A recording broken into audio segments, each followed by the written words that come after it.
December మాసం 2025 సంవత్సరం మరి మీనరాశి వారికి మాస ఫలితం ఎలాగుంటుందో తెలియజేస్తున్నాను, జాగ్రత్తగా వినండి. మీనరాశి వాళ్ళు ఖచ్చితంగా చాలా జాగ్రత్తగా ఉండవలసిందే. ఆర్థిక పరిస్థితులు ఏమాత్రం ఇబ్బంది పెట్టినా మీరు తప్పకుండా హనుమాన్ చాలీసా చదువుతూ ఈ మాసం అంతా గడపాలి.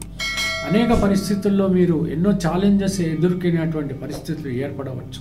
ఈ హనుమాన్ చాలీసా మాత్రమే మిమ్మల్ని ముందుకు అడుగు వేసేటువంటి పరిస్థితి ఏర్పాటు చేస్తుంది. ఈ యొక్క దైవ బలంతోనే మీరు ఈ మాసం అంతా గడపాల్సి వస్తుంది. ఇకపోతే వివాహం కానటువంటి వాళ్ళు సత్వరం మీ ప్రయత్నాలు ప్రారంభించండి. త్వరితగతిన మీకు సంబంధాలు దొరకటం, వివాహాలు జరగటం మాత్రం ఖచ్చితంగా జరిగి తీరుతుంది.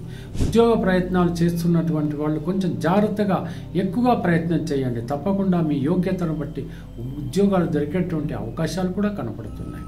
దూర ప్రయాణాలు చేస్తున్నప్పుడు మాత్రం చాలా జాగ్రత్తగా ఉండండి. గాయాలు తగలకుండా మాత్రం చూసుకోవాల్సి వస్తుంది. కళ్ళు జాగ్రత్త. ముఖ్యంగా ఏంటంటే తీర్థయాత్రలకు వెళ్ళినప్పుడు మాత్రం ఆ దైవ చింతనతోనే ఆ యాత్రలు ముగించుకుని ఇంటికి తిరిగి రావాల్సి వస్తుంది. ఇకపోతే ప్రొఫెషన్ రంగంలో ఉన్నటువంటి వాళ్ళు కొంచెం జాగ్రత్తగా ఉండాలి, అప్రమత్తంగా ఉండాలి. మీ సబార్డినేట్స్ కానీ మీ సుపీరియర్స్ కానీ మిమ్మల్ని టెస్టింగ్ పీరియడ్స్కి గురి చేయవచ్చు. మీరు అనవసరంగా డిప్రెషన్కి లోన్ కాకుండా మీరు స్థిరత్వంతో కనుక ముందుకు సాగినట్టయితే, ధర్మబుద్ధితో ఉన్నట్టయితే మీకు వచ్చినటువంటి ఆపద ఎంత మాత్రమూ లేదు. ఇకపోతే ప్రభుత్వ రంగంలో కానీ ప్రైవేట్ సెక్టార్స్లో కానీ పనిచేస్తున్నటువంటి ఉద్యోగులు కూడా కొన్ని పరీక్షలకు లోను కావచ్చు. అంత మాత్రం చేత మీరు వెంబేలు పడాల్సినటువంటి అవసరం ఎంత మాత్రమూ లేదు. తప్పకుండా మీరు సక్సెస్ అయ్యేటువంటి పరిస్థితులు ఏర్పడతాయి. ప్రతిరోజు ఇంట్లో నుంచి బయలుదేరే ముందు ఆ విఘ్నేశ్వరుణ్ణి పూజ చేసుకుని మాత్రమే బయలుదేరాల్సి ఉంటుంది. మిమ్మల్ని ఒకవేళ ట్రాన్స్ఫర్స్ కూడా చేసినటువంటి పరిస్థితుల్లో మీరు ఏమాత్రం డిప్రెషన్కి గురి కాకండి. పర్వాలేదు అని అనుకుని మీరు అందులోకి వెళ్ళిపోండి. తప్పకుండా మంచి రోజులు వస్తాయని మాత్రం మీరు గమనించండి. ఇకపోతే నూతన వ్యాపారాలు ప్రారంభించాలి అని అనుకుంటున్నటువంటి వాళ్ళు శుభముహూర్తాన్ని చూసి మాత్రమే ప్రారంభించండి. శుభదినం శుభముహూర్తం అనేటువంటి చాలా అవసరమని మాత్రం మీరు తెలుసుకోవాలి.